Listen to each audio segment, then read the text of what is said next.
안녕하세요, 친구들. 오늘도 마음을 활짝 열고 재미있는 상상 속 여행을 떠나볼까요? 오늘 들려줄 이야기는요, 정의를 지키는 특별한 친구 혜태와 따뜻한 마음을 가진 소녀 수지의 이야기예요.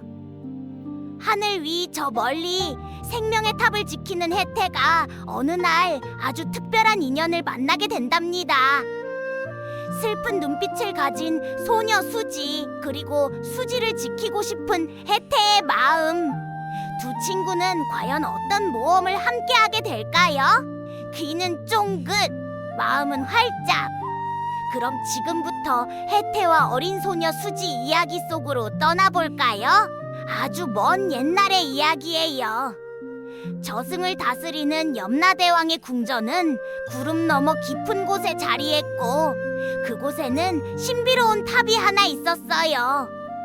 이 탑 안에는 인간 세상의 모든 사람들의 생명을 담은 생명의 촛불이 층층이 놓여 있었어요. 촛불이 꺼지면 그 사람의 생도 다하게 되어 곧 저승으로 오게 되는 것이었지요.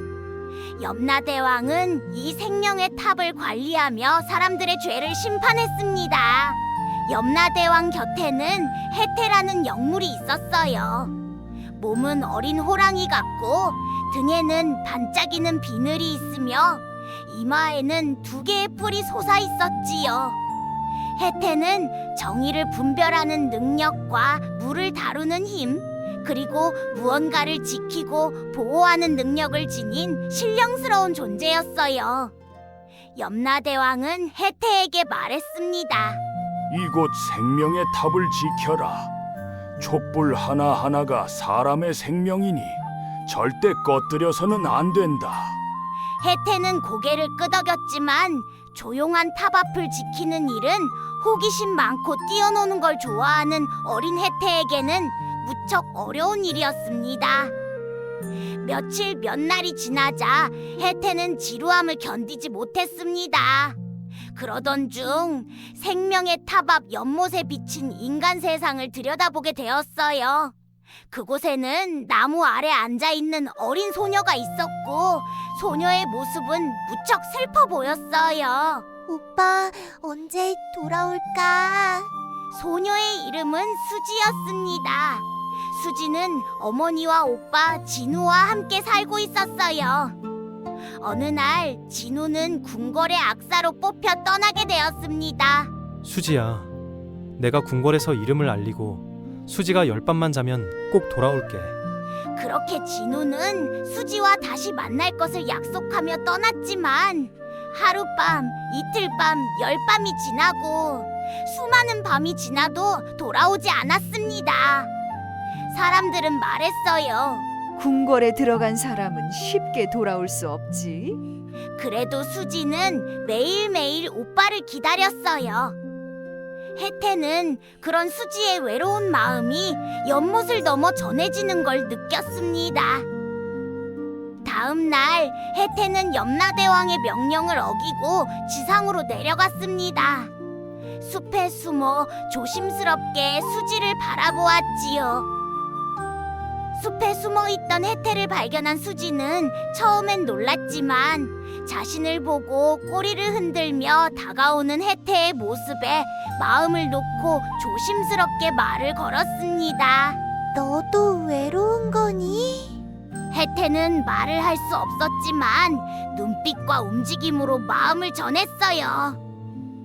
신기하게도 수지는 혜태의 마음을 느낄 수 있었고, 혜태도 수지의 감정을 알아차릴 수 있었지요. 그날부터 혜태는 지상에 내려와 수지와 함께 했어요. 들로 나가고 산책을 하고 웃으며 시간을 보냈지요. 수지의 삶은 점점 밝아졌고, 수지는 혜태에게 이름 없는 친구야 라고 불렀어요. 혜태는 그 말에 고개를 끄덕이며 미소를 지었습니다. 한여름, 날씨가 무척 더웠던 날이었어요. 수지는 더위에 지쳐 힘없이 말했지요. 시원한 비가 오면 좋겠다. 그 말을 들은 혜태는 맑은 하늘에 구름을 불러 모으고 비를 내리게 했습니다. 하늘은 곧 어두워졌고 시원한 여름비가 쏟아졌어요. 우와, 비다, 비. 수지는 혜태와 함께 빗속에서 춤을 추며 행복한 하루를 보냈습니다. 하지만 그날 밤 수지는 심한 기침을 하며 끙끙 앓기 시작했고 다음 날에는 고열에 시달리며 병상에 누워버렸습니다. 사실 수지는 원래도 몸이 약한 아이였어요. 차가운 여름비를 갑자기 맞은 것이 무리가 되었던 거예요.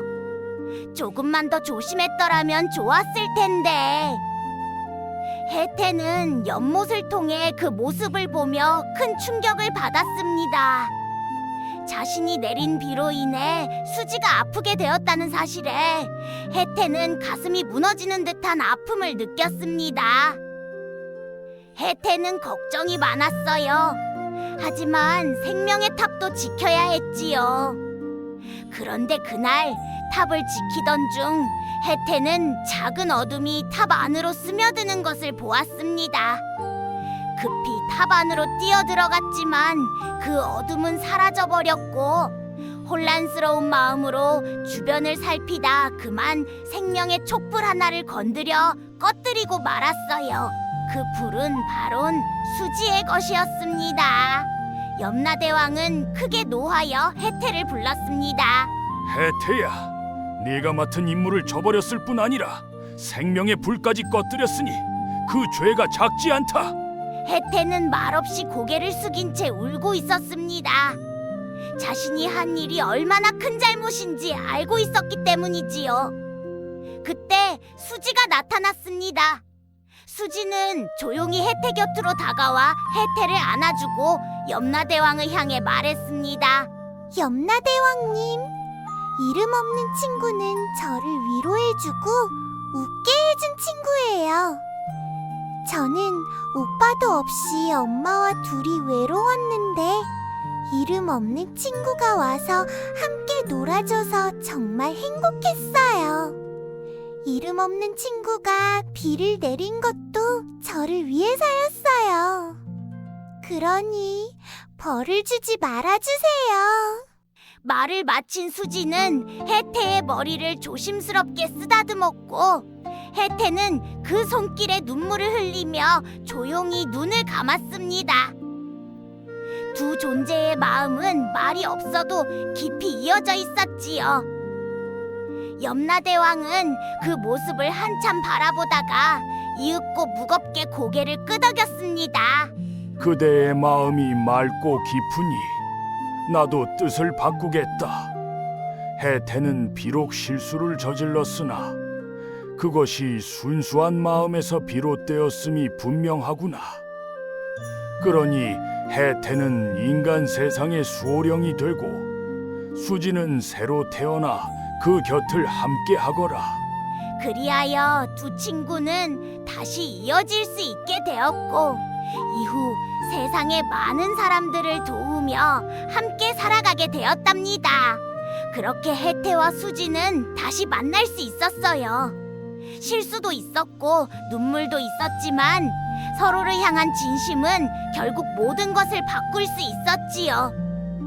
혜태는 세상을 지키는 수호령이 되었고 수지는 다시 태어나 혜태 곁을 지키는 따뜻한 친구가 되었답니다.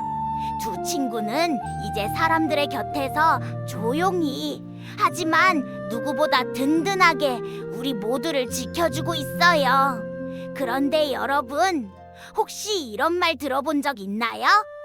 까치가 울며 좋은 소식이 온다. 궁금하죠? 다음 이야기에서는 어린 호랑이와 까치 수지가 어떻게 다시 태어나 세상에 희망을 전하게 되는지 그 신비로운 이야기가 펼쳐질 거예요. 까치가 울면 좋은 소식이 온다. 다음 편도 꼭 기대해 주세요.